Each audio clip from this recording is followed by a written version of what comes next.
wa bil ka'bati qiblata wa bil mu'minina wal mu'minati ikhwana.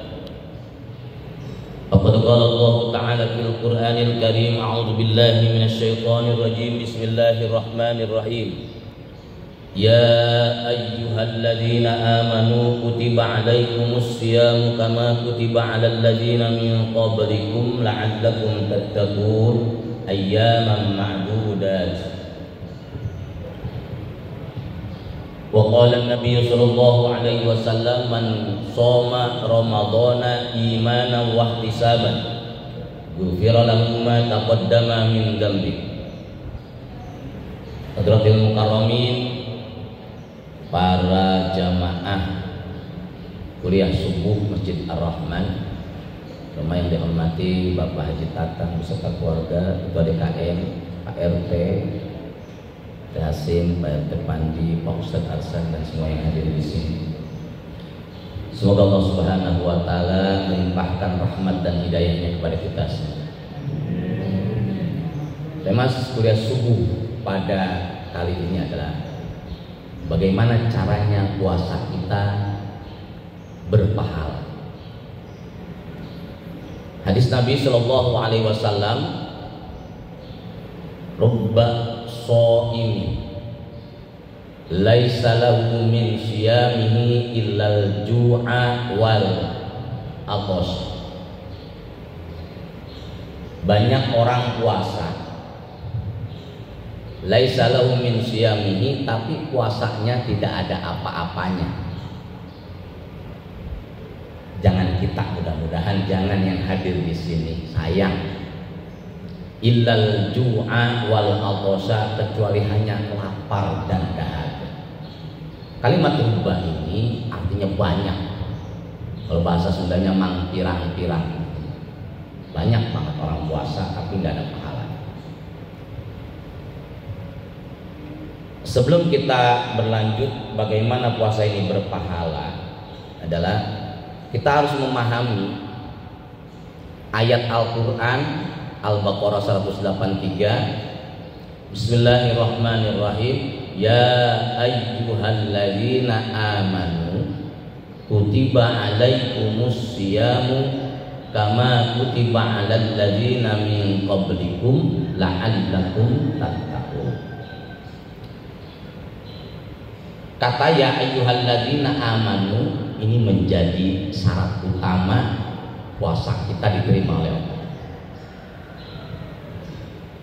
Hai orang-orang yang beriman, maka kita meyakini kalau ada orang yang beriman itu pasti puasa. Nah, maka hadis Nabi Muhammad SAW mengatakan man shoma ramadhana, ini hadis Bukhari. Tingkatan hadisnya tinggi, kelihatan ya Ibu. Alhamdulillah.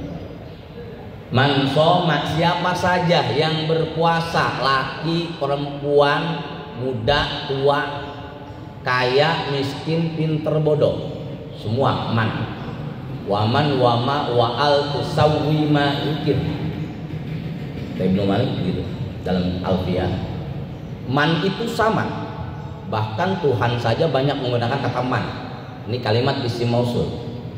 Man shoma, siapa saja shoma telah berpuasa, karena menggunakan kalimat fi'il madhi.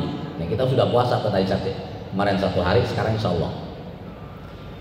Imanan, karena iman. Nah, iman ini apa? Iman dalam berpuasa ini adalah al-i'tiqadu, kata Ibnu Hajar Al-Asqalani dalam kitab Fathul Bari, al-i'tiqadu bihaqqi fardiyati, adalah mengiktiqadkan, meyakini, mengiktiqadkan dalam hati akan kebenaran pardunya puasa. Nah, ini pertama, iman itu di situ ada.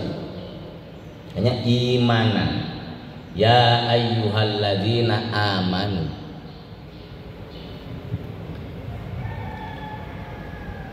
Lah, iman ini juga harus didasari dengan ilmu. Iman ini tidak sembarangan. Kita kan sudah tahu dari kecil bahwa rukun Islam ada 5, syahadat, sholat, zakat, puasa, dan haji. Nah ini bulan Ramadan ini ada dua kewajiban di rukun Islam, yaitu selain sholat itu ada puasa dan juga zakat fitrah.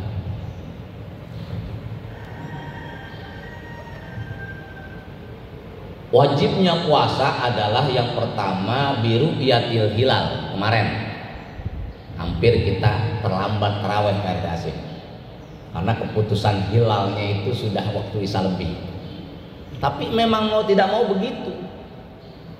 Banyak orang ngomong katanya ini NU lama amat sih lah. Apa hubungannya sama NU, orang menteri agama?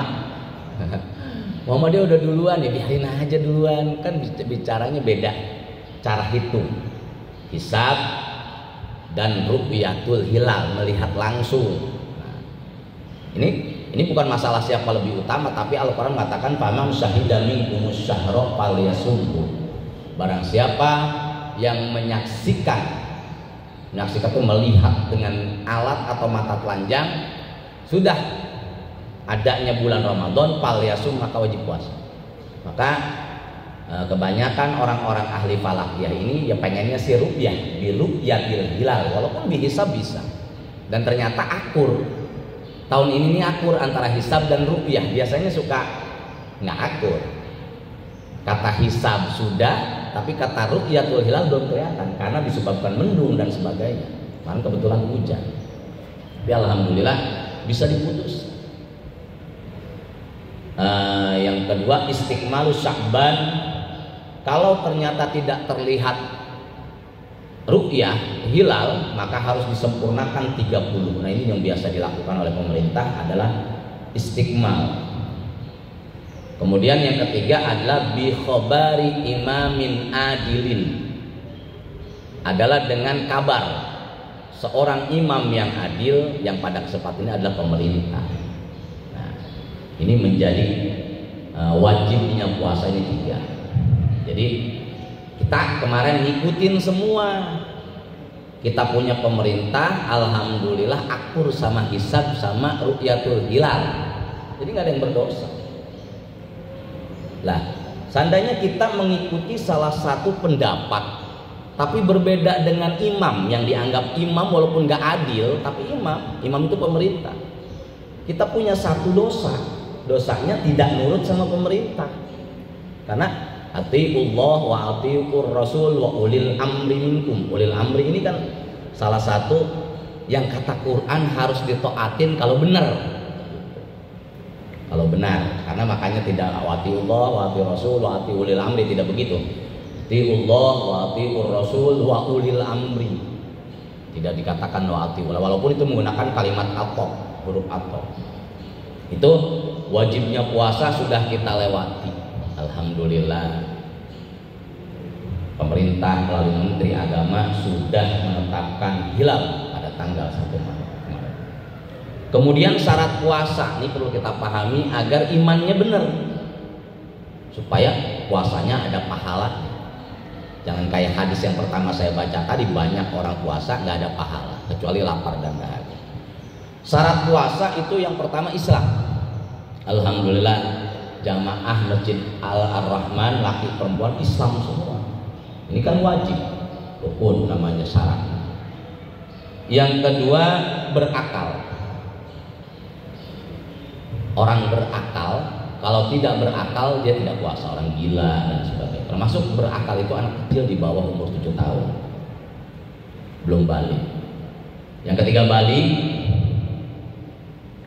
itu kalau menurut kitab Safinatun Najah adalah tamamul khamsata asyara sanatan, sempurna umur 15 tahun. Lalu bocah belum umur 15 tahun ini masih menjadi bimbingan kedua orang tua, perhatiin, buka dan sebagainya. Kalau sudah 15 tahun sudah menjadi pilihan dia sendiri. Maka tidak puasanya seorang anak di atas 7 tahun, di bawah 15 tahun itu menjadi tanggung jawab bapaknya. Nah, kalau bocah puasa dosa, karena ada perintahnya suruh ngajarin. Jadi kalau nggak diajarin dosa kita. Punya anak di bawah di atas 7 tahun, karena kata Nabi alimu auladakum bisab'in. Adibu auladakum bisab'in.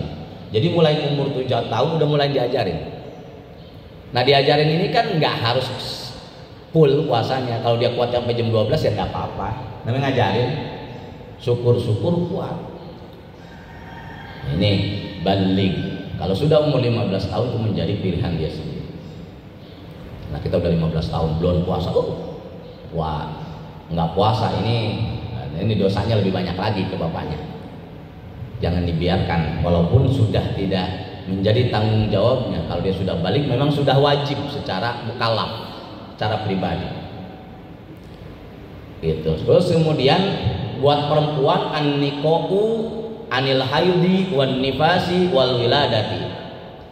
Perempuan ini harus bersih dari haid, dari wiladah habis lahir, wan nifas dan 40 hari setelah melahirkan. Jadi dari setelah hari melahirkan sampai 40 hari itu namanya nifas. Itu maka dia tidak boleh puasa. Ada man'u di situ. Tapi dalam riwayat Siti Aisyah bahwa perempuan yang mendapat halangan ini wajib mengqadha. Kata Aisyah, nu'maru biqadha'is syiyam wala nu'maru biqadha'iha. Kami diperintahkan mengqadha puasa. Qadha itu membayar di luar. Faman kana minkum maridun aw ala safarin fa iddatun min ayyamin ukhra. Di sini mengqadha itu adalah membayar di waktu di luar bulan puasa. Jadi wajib. Itu an-niqah. Kemudian syarat yang terakhir adalah al-qadir 'ala syiyam. Mampu melaksanakan puasa.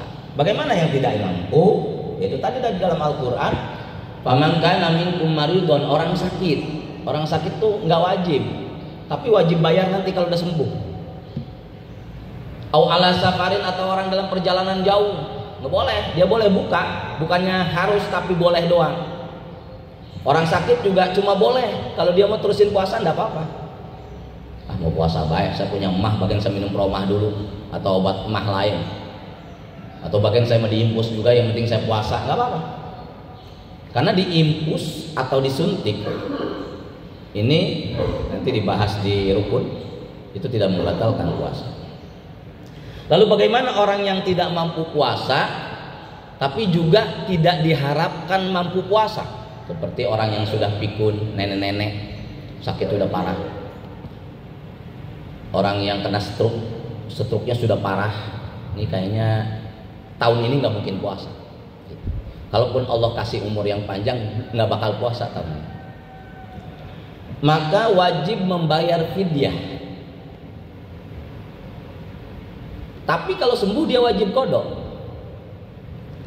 Dia wajib membayar fidyah. Fidyah itu min ayyam.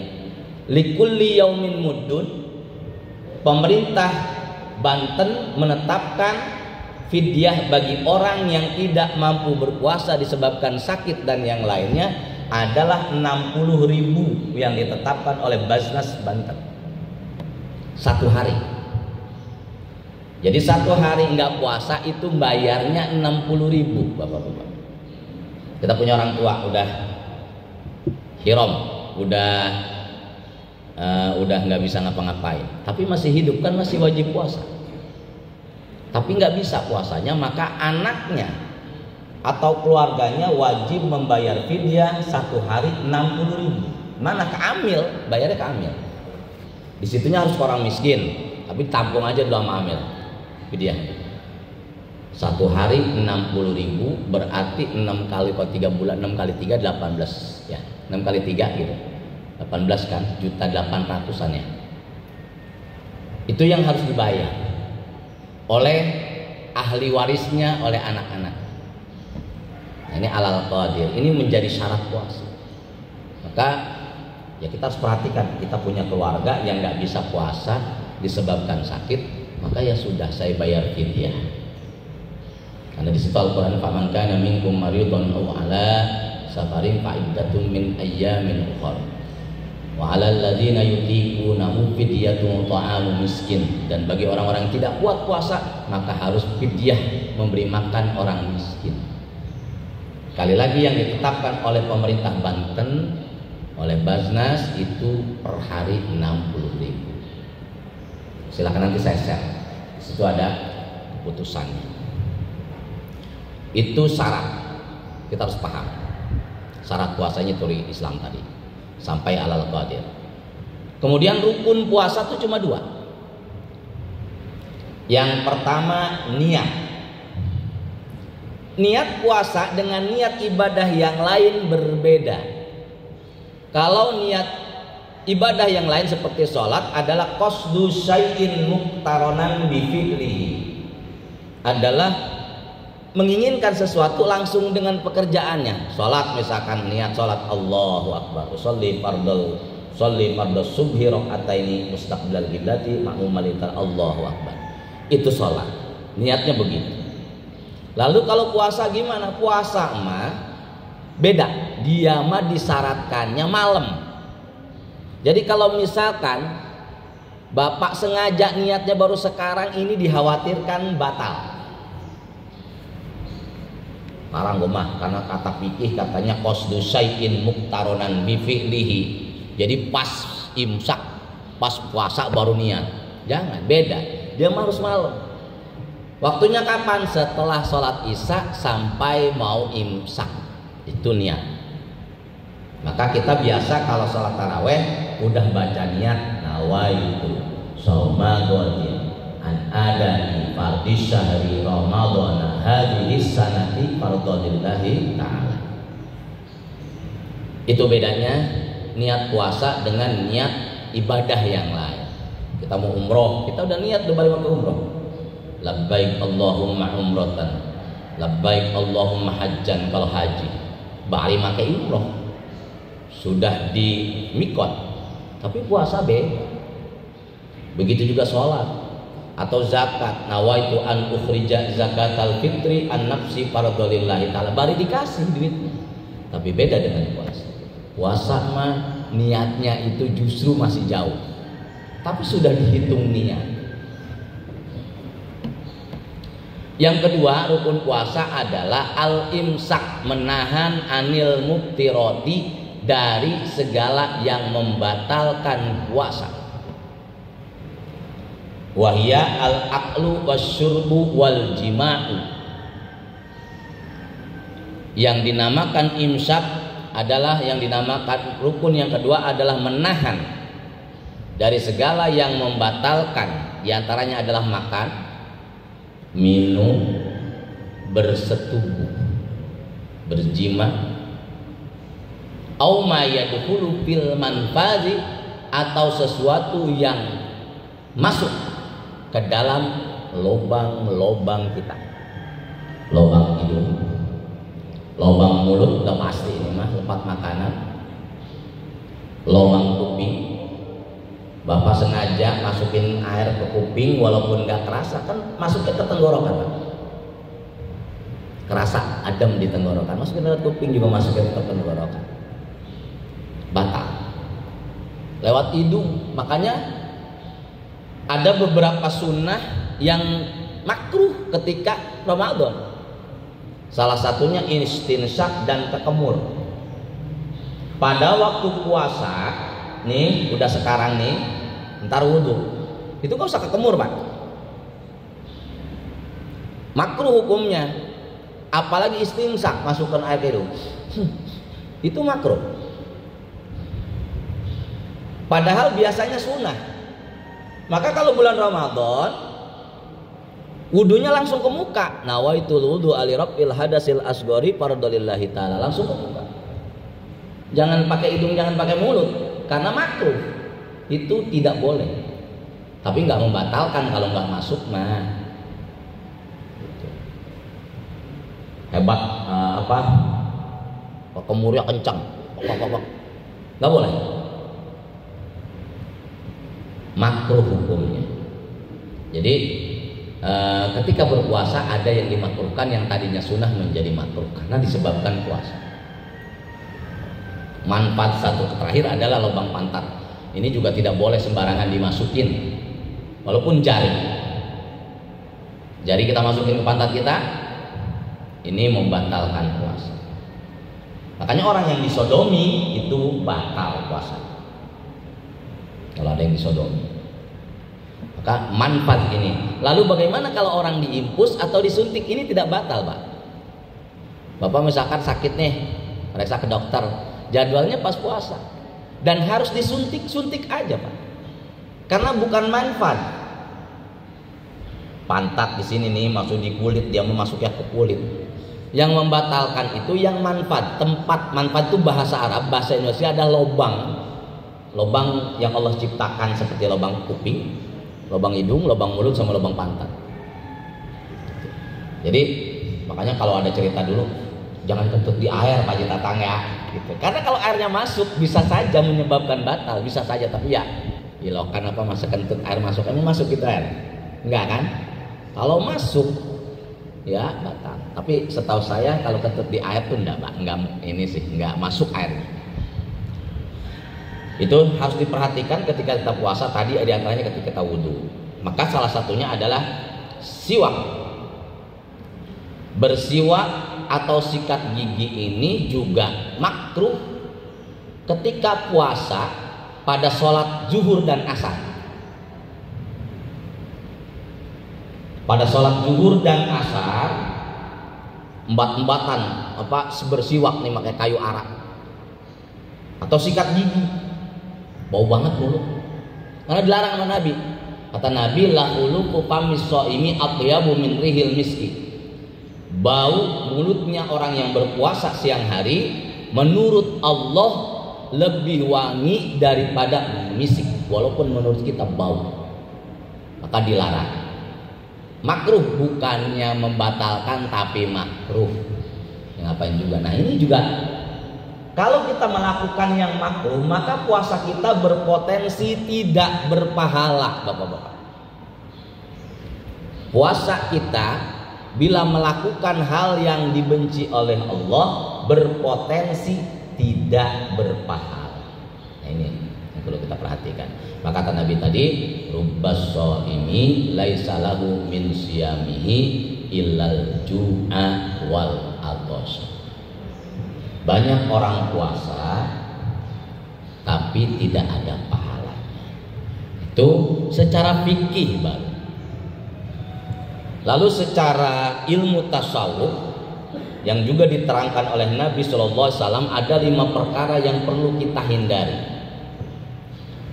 Kata Nabi, khamsatu asya'a tuhbitus syiyam atau saum.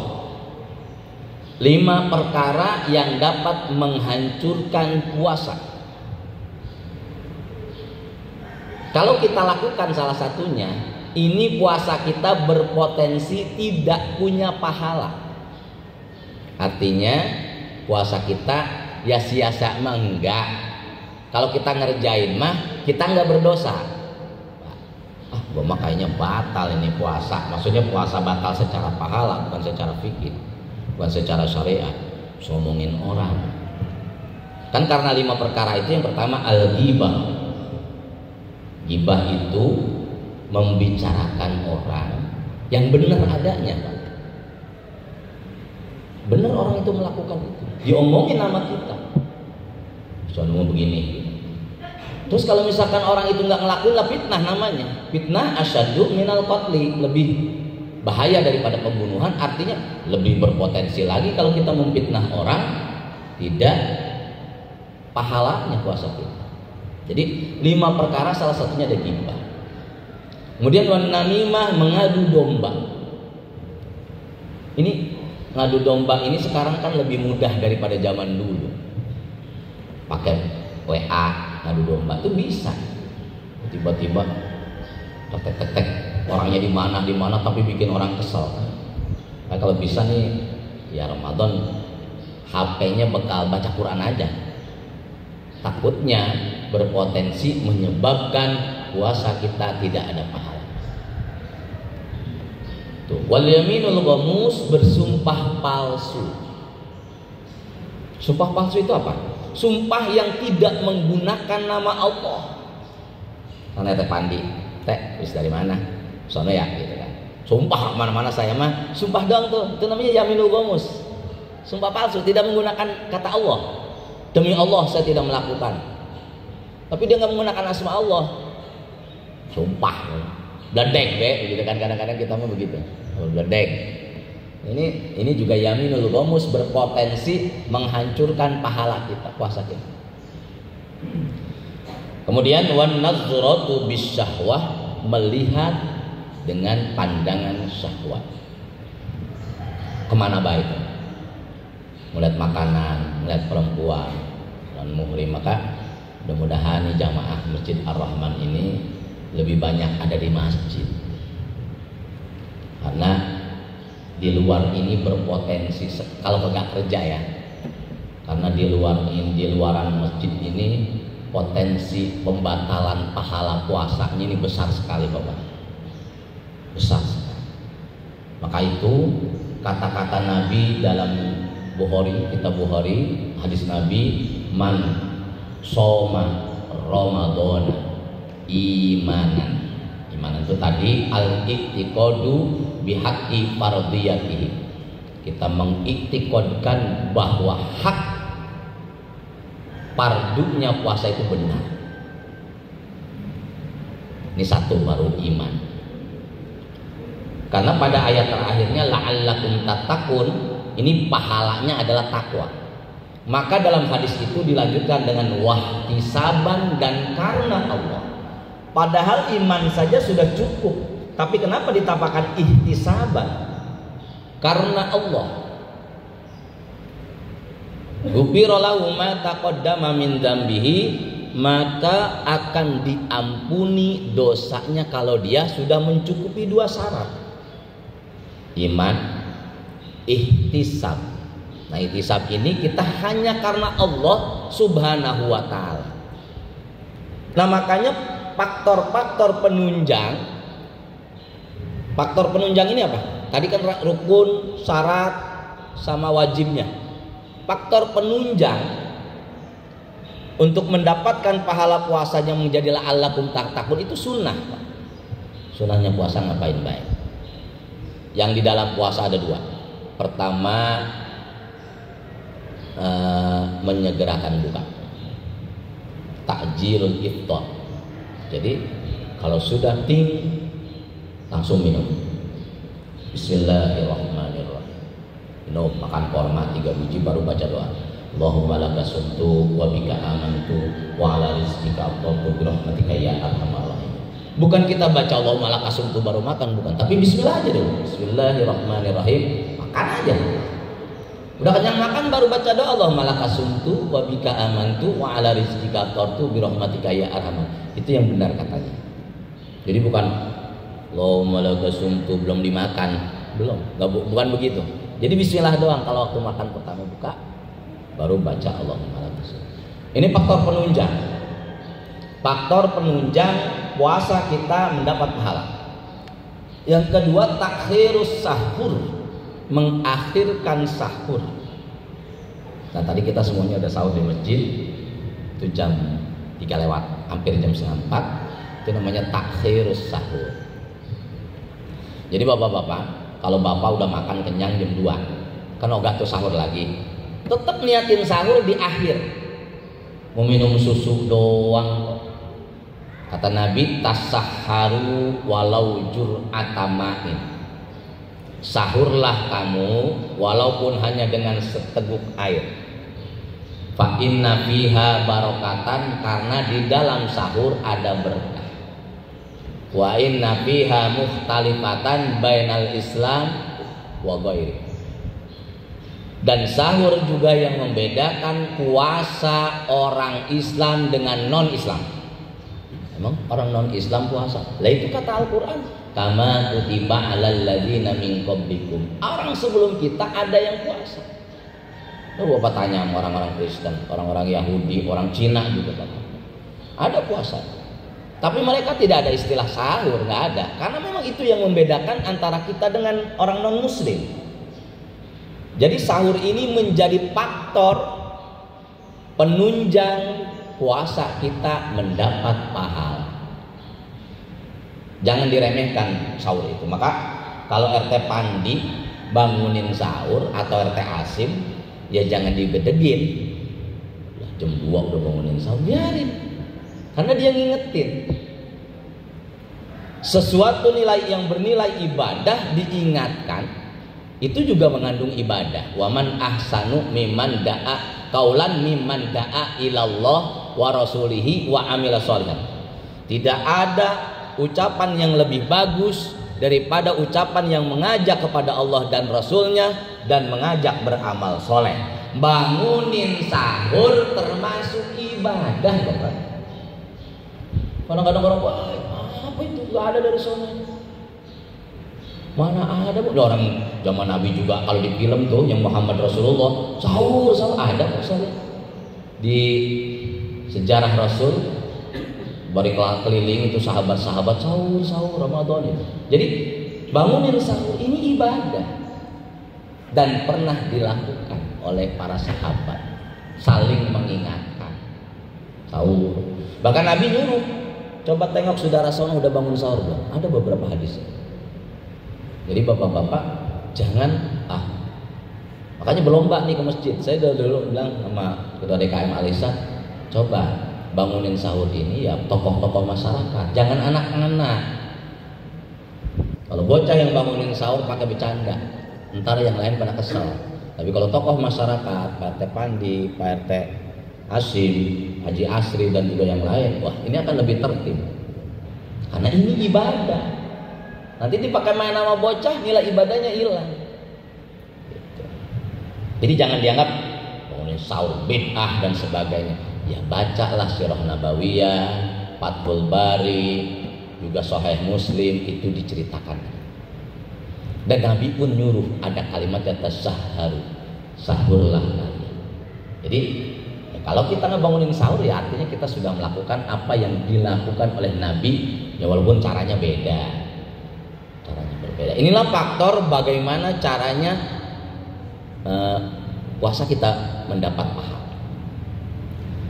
Lalu faktor di luar itu yang kedua adalah paketan Ramadan yang juga harus dijaga oleh kita. Mana paketan Ramadan? Dalam Al-Qur'an masih dalam surat Al-Baqarah kan di situ ada uhilla lakum lailatas syiyami arrafasu ila nisaikum.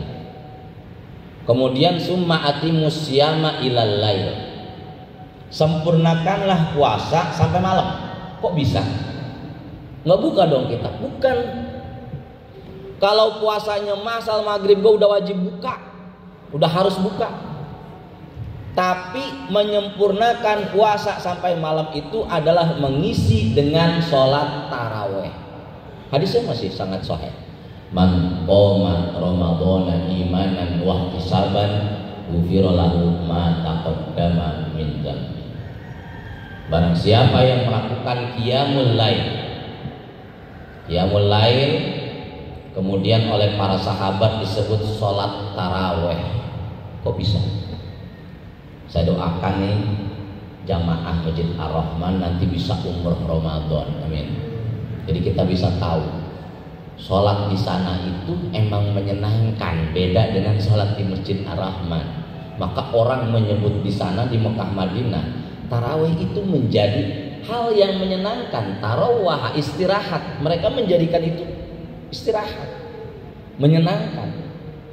Ya, mudah-mudahan aja Masjid Ar-Rahman terasa Mekah Madinah, amin.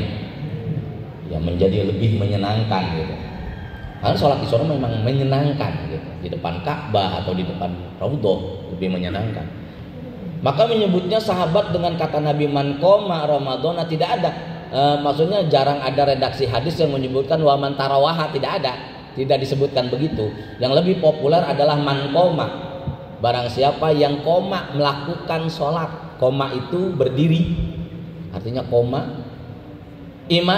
Man qoma ramadhana, siapa yang melakukan sholat di bulan Ramadan imanan wa ihtisaban, karena iman lagi nih Pak, ini faktor pendukung puasa kita diterima, puasa kita mendapat pahala. Imanan karena iman, wa ihtisaban dan karena ihtisab karena Allah. Ghufirallahu ma taqaddama min dzambi, maka Allah akan. Maka jangan sampai sekalipun di bulan Ramadan kita tinggalkan sholat taraweh walau hanya 2 rakaat. Ustaz nggak keburu, saya kerja. Di tempat kerja kita sholat tarawih sendirian nggak apa-apa. Karena memang awalnya juga sholat tarawih mah dilakukan sendiri-sendiri. Berjamaah dilakukan di zaman Sayyidina Umar radhiyallahu anhu, khalifah kedua. Kumpulin. Karena orang setiap bulan Ramadan datang ke masjid membayang macam sendiri-sendiri. Kata Umar, yaudah, yuk kita bareng-bareng. Kemudian disepakati oleh para alimil ulama di situ, para sahabat, bahwa hitungannya 20 rakaat. Zaman Umar. Padahal zaman Nabi, makanya orang-orang sebagian yang mengatakan, beberapa ormas mengatakan bahwa ya Siti Aisyah meriwayatkan Nabi tidak pernah melebihi di bulan Ramadan atau di luar bulan Ramadan itu 8 rakaat. Ya silahkan saja.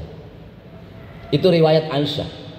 Tapi Umar bin Khattab beserta sahabat dan tabi'in melanjutkan dan sampai sekarang masih ada di Mekah Madinah 20 rakaat. Maka kalau di sini 20 rakaat, alhamdulillah. Semakin banyak sholatnya, semakin banyak pahalanya. 2 rakaat doang juga boleh. Ada yang kerjanya satpam, misalkan boro-boro menjama kan, dah 2 rakaat sholli sunnatan tarawih rakaatain mustaqbilal qiblatil Allahu akbar. 2 rakaat. Terus tar witirnya 1 baik udah, emang witir mah 1 kan. Dan jadi 3 rakaat doang. Kalau sibuk, tapi usahakan kalau sebisa mungkin jangan sampai meninggalkan sholat tarawih. Karena ini paketan Ramadan, Bapak. Ini paketan Ramadan yang jangan kita tinggalin. Oh, saya mah kuatnya cuman 8 doang. Udah nggak apa-apa, nyampur di sini. Orang-orang terusin kita mau udah duduk aja nggak apa-apa. Nggak apa-apa. Atau datang doang, udah sama kuatnya cuma 2. Udah datang aja ke masjid. Emang kakinya udah pada sakit, udah nggak kuat ini, udah. Yang penting jangan dengan sengaja meninggalkan paketan Ramadan yang satu ini, yaitu sholat tarawih. Kemudian paketan Ramadan yang kedua adalah membaca Al-Quran walau ayatan. Kok bisa? Syahrul Ramadan alladzi unzila fihi al-Qur'an hudan lin-nasi wa bayyinatin minal huda wal furqan. Bulan Ramadan adalah bulan diturunkannya Al-Quran. Maka banyak banget tuh Al-Quran, pegang. Udah dipegang, mau dibaca, mau kagak, buka be dulu. Buka. Alif Lam Mim. Apa yang sono tadi? Dzalikal kitabul la raiba fihi hudal lil muttaqin. Itu udah pengen kentut, udah macem-macem godaan. Apa? Baca saja. Di bulan Ramadan ini pahalanya lebih banyak daripada di bulan yang lain. Pegang Al-Quran. Gak apa ada di situ, nggak ada yang megang. Baca. Semampu kita. Syukur kalau bisa hatam. Kalau tidak bisa hatam, yang penting dia nanti bisa menjadi saksi di yaumil qiyamah bahwa bukan sebagai pajangan, tetapi sudah dibaca sama kita. Tapi emang bisanya segitu. Ini BKM kalau bisa, ini mengadakan program hatam Quran. Kumpul nih tiap habis tarawih, sejuz apa berapa, baca bareng-bareng Quran, kumpulin. Yang bisa, yang kagak bisa ngikut. Insya Allah malaikat sudah mencatat. Ada yang megangin doang Al-Quran bari nangis, apa ini bacaannya ya Allah. Tapi insya Allah kan Allah lebih tahu. Tapi bapak-bapak, kalau bapak ingin menjadi orang yang bertakwa, ada beberapa hadis mengatakan bahwa dalam surat Al-Baqarah tadi, Alif Lam Mimnya dibaca 7 kali. Alif Lam Mim, Alif Lam Mim, Alif Lam Mim, Alif Lam Mim. Megangin Quran. Alif Lam Mim, Alif Lam Mim, Alif Lam Mim. Dzalikal kitabul la raiba fihi hudan lil muttaqin. Siapa orang yang membaca itu, insya Allah akan Allah jadikan orang yang bertakwa. Kan bapak-bapak di sini ini orang bertakwa, insya Allah. Itu faktor pendukung agar puasa kita mendapatkan pahala. Nah, mungkin ini aja cukup ya. Cukup udah baca Quran, udah. Salat tarawih nggak ketinggalan, walaupun di rumah kerjain aja lah. Hujan nih kayak kemarin hujan banyak banget. Sholat di rumah, jangan nggak sholat. Sholli sunnatat tarawih rakaataini lillahi ta'ala Allahu akbar. Udah sholat aja. Mau 2 rakaat nggak apa-apa. Minimal 2 rakaat. Maksimal yang diatur ulama 20 rakaat. Witir minimal 1 rakaat. Maksimal yang diatur para alimil ulama 11 rakaat. Jadi kalau doyan sholat taraweh 20 taraweh 11 witir menjadi 31 jumlahnya, dan itu dilakukan di Madinah Al-Mukarramah. Mudah-mudahan kita bisa sholat di sana. Sholat di bulan Ramadan di Madinah. Saudara sekalian yang dirahmati Allah, sudah 41 menit. Udah lama juga ternyata. Ini mudah-mudahan kita serius puasa. Semoga Allah kasih bantuan. Maka mari kita berdoa.